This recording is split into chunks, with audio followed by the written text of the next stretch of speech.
Last night, my roommate and I made a last-minute decision to go for a night swim at the river in our city. It was around 8 p.m., so there were still a few people hanging out in the area, but it was quite dark. About 15 minutes after we got there, I saw a man shining his flashlight, looking for something near where we put our stuff.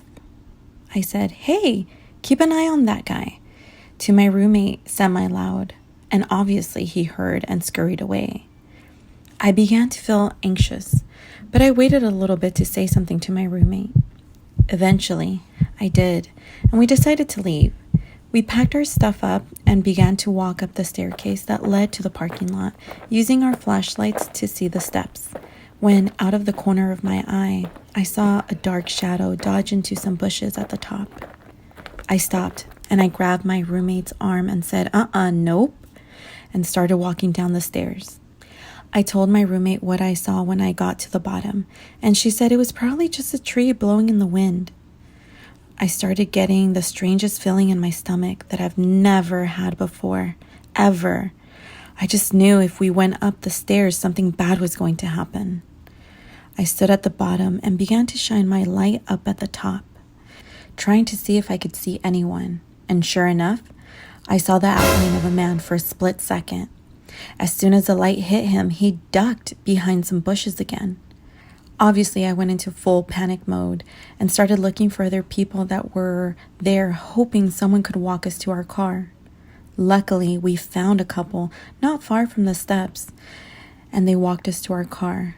Seemed a little annoyed, but at the top of the stairs, that man was nowhere to be seen. A few hours after we got home, I got a notification on my neighbor app.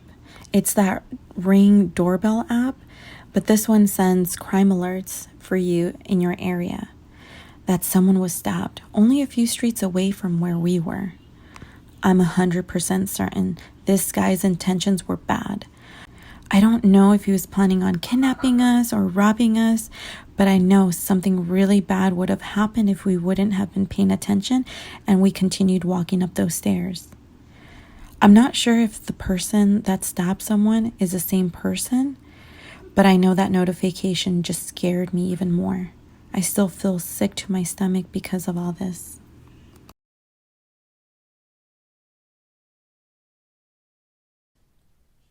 I'm a 23-year-old, if that changes anything, but I don't think it will. But as far back as I can recall, about 6 or 7, my grandmother frequently brought up a woman who was always behind me. My grandmother was born in the 1940s. Our family is of mixed cultured Mexican and Americanized, with us in the new generation. But we always stood firmly on our beliefs of the dead. We always had respect for the realm of the deceased and did our best to not disturb or meddle in things we shouldn't. Now back to the woman. My grandmother explained her as a woman in heels, putting her pretty tall. When I got older, she said she sat on my shoulders, and I'm 6'3". The woman was a blonde with a spotted dress. The description had never changed. When I was a kid, my grandmother said she was a bit curious, but confident I would be okay because I was a good kid. I sort of shrugged it off as her being elderly and doing what elders do. I was about 12. My said mother was doing her usual BS, to which my father tried to be understanding as he hated his kids not having both parents. Anyways, I go downstairs to get a snack one night. My mother and grandmother are in the kitchen, and my grandmother's cursing at her in Spanish. She sees me first, double takes and sighs, and says to my mother, "You being back here has made her angry," pointing at me. At first, I was lost, but I quickly realized what she meant.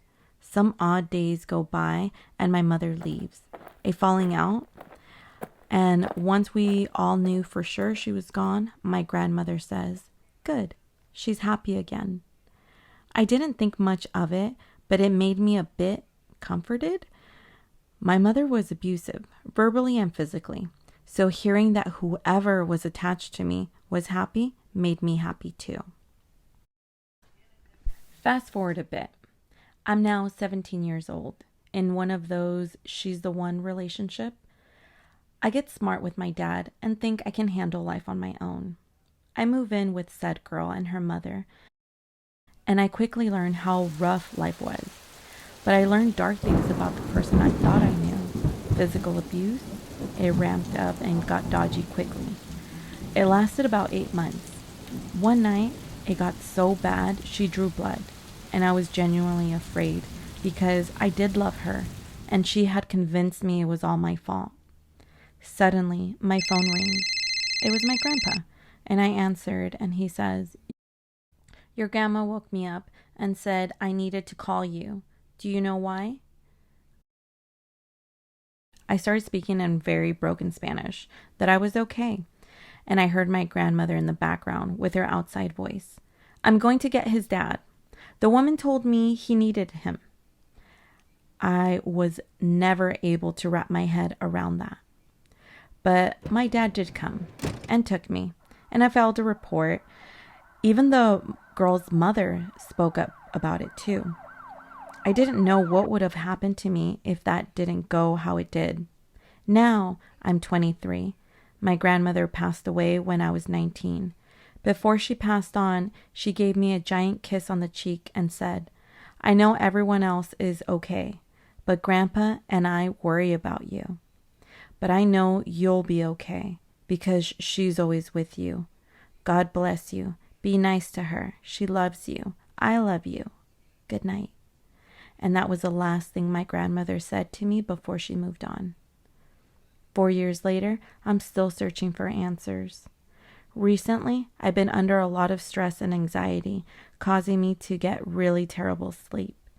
I have woken up on multiple occasions to the feeling of someone cradling my face in their hands, or feeling like someone is resting against my back. It helps me calm down, but it also makes me wish I had a way to learn more about what exactly is going on.